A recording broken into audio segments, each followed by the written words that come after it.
ধরুন ভারতে কোনো ফ্যামিলি থাকে, তার ছেলে চলে গেছে আমেরিকাতে, এবারেতে তার সঙ্গে তার বৃদ্ধ বাবা মা কথা বলতে চান, মুখ দেখতে চান, তখন ভরসা ছিল ওয়েব ক্যাম।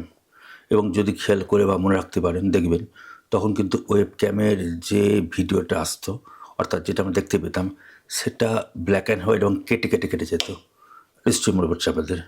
তা এখন কিন্তু মোবাইলের যুগে এসে সেই ওয়েব ক্যামের আর বিশেষ প্রয়োজন নেই।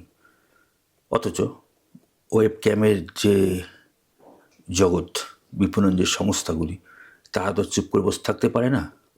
তারা কিন্তু বিকল্প একটা পথ বেছে নিল। সেটা কি না, ওয়েব ক্যামটাকে এবারে তারা কাজে লাগাতে শুরু করলো ভ্লগিংয়ের জন্য, অর্থাৎ ভিডিও তোলার কাজে। মিটিং, ভিডিও তোলা, কনফারেন্স, এই কাজে এখন ওয়েব ক্যাম ব্যবহার করা হচ্ছে।